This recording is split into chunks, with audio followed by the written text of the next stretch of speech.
parole aux associations.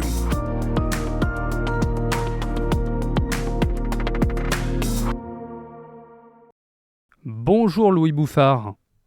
Bonjour Raphaël. Vous êtes écrivain, étudiant en droit et porte-parole des associations familiales catholiques sur la question de la fin de vie. Première question, pourquoi avez-vous accepté de devenir porte-parole sur cette question ? J'ai accepté de devenir porte-parole des AFC parce que le débat actuel sur la fin de vie me concerne, me touche à l'intime, du fait à la fois de ma maladie, la myopathie de Duchenne, et j'aimerais vraiment porter la voix des plus fragiles, des plus faibles. Et j'ai accepté également de devenir porte-parole des AFC, car je suis dans une famille profondément unie, profondément aimante, et je voudrais dire à notre société que la famille est vraiment le pilier sur lequel la société doit se construire. Et à l'inverse, les promoteurs de l'euthanasie parlent de mourir en dignité. Que leur répondez-vous ? Alors, la remise en cause de la dignité, le fait que l'on pourrait perdre sa dignité, me paraît vraiment une tromperie, car la dignité de l'homme est inaliénable.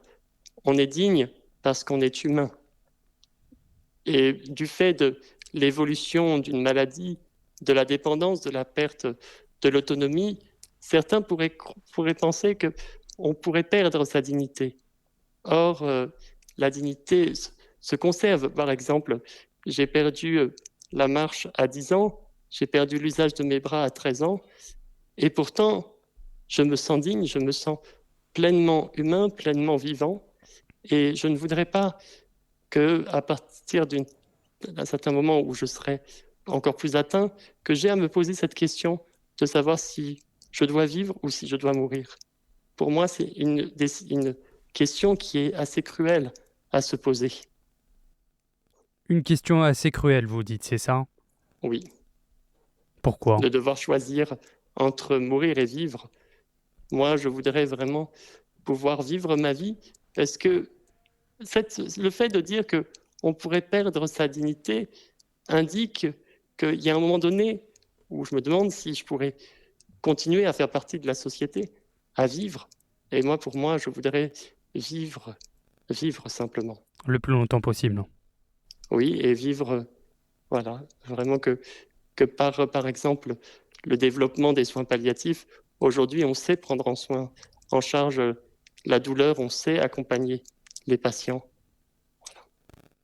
Merci beaucoup pour ce témoignage, Louis Bouffard. Je le rappelle, vous êtes écrivain, étudiant en droit et porte-parole des associations familiales catholiques sur la question de la fin de vie. Vaste question. Et pour plus d'informations sur l'association, rendez-vous sur le site afc-france.org. Très belle journée, Louis.